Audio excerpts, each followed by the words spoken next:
이번에는 취재기자와 함께 중부지방에 쏟아진 기록적인 폭우, 또 앞으로의 기상 전망까지 짚어보겠습니다. 김민경 기상재난 전문기자 스튜디오에 나와 있습니다. 안녕하십니까? 안녕하세요. 네. 자, 이번 비 강수 강도가 유난히 강했던 것 같은데요. 올해 들어서 가장 강력한 폭우였죠? 네, 장마철에도 강한 폭우는 많았지만 이번에는 역대급 강수 강도를 기록했습니다.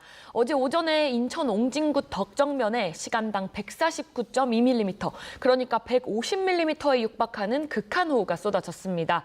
올해 들어 강수 강도로 보면 가장 강한 정도였는데요.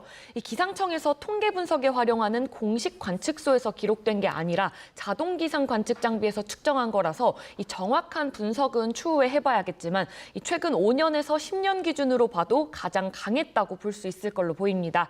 이외에도 김포공항 부근에서 1시간에 118mm를 기록했고요.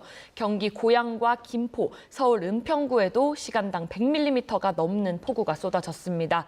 지난해 시간당 100mm가 넘는 극한호우가 총 16차례 있었는데요. 어제와 오늘 5곳에서 기록한 건 어마어마한 수준으로 볼 수 있습니다. 이제 정체전선이 남부를 시작으로 해서 중부에 많은 비를 뿌렸는데요. 어느 정도 양이 내렸습니까?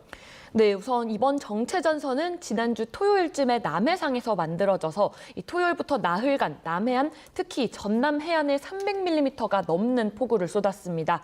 어제부터는 중부로 올라와서요. 파주에 317.5mm, 그리고 수도권 곳곳에도 200에서 300mm 안팎의 많은 비를 쏟았습니다. 네.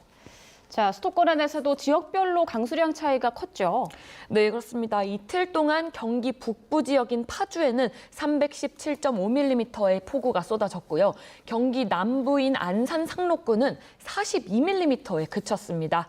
또 서울로만 범위를 좁혀봐도 지역별 강수량의 편차가 무척 뚜렷했는데요.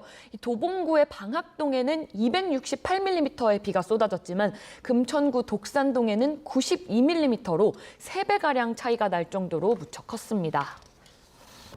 자, 호우특보는 대부분 해제가 됐다 그래요. 그러면 비가 이제 거의 다 왔다 이렇게 판단할 수 있을까요? 네, 오후 2시를 기준으로 전국에 남아있던 호우특보는 모두 해제됐습니다. 네. 이 비구름의 상황을 볼 수 있는 레이더 화면 보실까요? 지금은 이렇게 곳곳에 비구름이 산발적으로 분포해 있습니다. 이 폭우가 쏟아질 가능성은 적다고 볼 수 있는데요. 하지만 서해상에 남아있는 이 구름대 때문에 아직은 안심할 수 없는 상황입니다.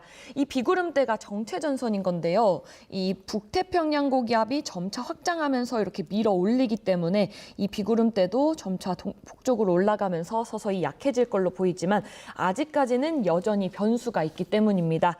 오늘은 여기서 떨어져 나온 비구름들의 영향으로 계속해서 산발적으로 비가 내렸다 그쳤다 할 걸로 보입니다. 네, 이제 내일부터 사흘간 광복절 연휴가 이어지는데 날씨에 궁금한 분들 많으실 것 같아요. 비 걱정 안 해도 될까요?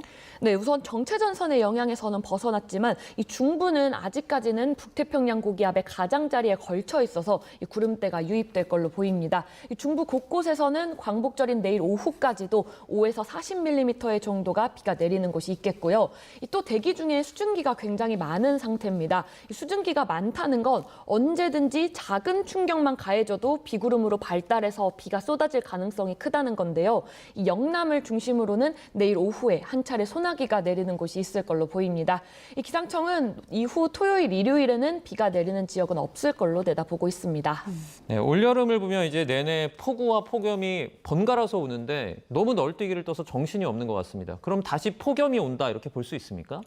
네, 우선 비가 내렸던 게 남동쪽으로 북태평양 고기압이 물러났던 게 다시 확장하면서 이 기존에 있던 차고 건조한 공기와 충돌하면서 정체전선, 그러니까 비구름이 만들어진 건데요. 이제는 이 북태평양 고기압이 조금 더 북서쪽으로 확장해서 우리나라 대부분 지역을 덮었습니다. 네. 이 정체전선도 북쪽으로 올라가면서 찬 공기의 영향도 점점 약해지며 사라지게 될 걸로 보이는데요. 그렇게 되면 우리나라는 다시 이 고기압의 영향권에서 더운 날씨가 이어지게 되는 겁니다. 아, 네. 그렇군요. 지난번 폭염 때는 이중고기압이 주범이다 이런 분석이 나왔었는데 이번에는 어떨까요? 네, 이번에도 역시 서쪽에서 티베트 고기압이 다시 확장할 걸로 보입니다. 지난 7월에는 고기압 이불 2개 덮은 한반도라는 말을 많이 들어보셨을 텐데요. 이번에도 이른바 열돔이죠. 이 겨울철에 두꺼운 이불 2개를 덮은 것처럼 대기 상층에는 고온 건조한 티베트 고기압이, 그리고 대기 중하층에는 고온다습한 북태평양 고기압이 우리나라를 뒤덮을 걸로 보입니다. 자, 이미 남부는 폭염특보가 내려졌고요. 일부 지역은 경보까지 지금 내려진 상태입니다. 전국적으로 이게 확대할 가능성도 있죠. 네, 현재 충청 이남 전역에 폭염특보가 내려져 있습니다. 오늘 오전 11시를 기준으로는 전남 전역과 경남 대부분 지역, 그리고 경북과 제주 일부 지역에 폭염주의보가 경보로 격상되기도 했는데요. 이 폭염특보는 체감온도를 기준으로 주의보는 이틀 이상 최고 체감온도가 33도 이상 예상될 때, 그리고 경보는 35도 이상 예상될 때 내려지는데요. 이번 광복절 연휴에 고기압 영향권에서 이 전국 대부분 지역이 33도 이상이 예상되고 있어서 이 폭염특보가 중부로 확대되거나 이 전북과 경북, 충청 일부는 경보로 격상될 가능성이 큽니다. 네. 또 폭염은 바람의 영향으로 동쪽과 서쪽 지역 차이가 많이 나기도 하는데 이번에는 어떻습니까? 네, 맞습니다. 이 바람이 산맥을 넘어서 기온이 올라가는 승온 효과, 일명 팬 현상 때문인데요. 이 동풍이 불게 되면 서울 등 서쪽 폭염이 심해지게 되고요. 이 서풍이 불면 동해안의 폭염이 심해지게 됩니다. 이번 금, 토, 일에는 주로 서풍이 불 걸로 보이기 때문에 서쪽보다는 동쪽 지역의 기온이 더 오를 걸로 예상이 되는데요. 이 바람이 큰 영향을 주는 건 맞지만 고기압의 영향과 강한 햇빛 등의 영향으로 이 전국이 폭염 수준의 더위를 보일 걸로 보입니다. 그러니까 동쪽의 더위가 더 두드러질 뿐 서쪽의 더위도 상당할 걸로 보입니다. 네. 앞으로는 또 더위 대비에 신경을 쓰셔야겠습니다. 지금까지 김민경 기상재난 전문기자와 함께했습니다. 고맙습니다. 고맙습니다.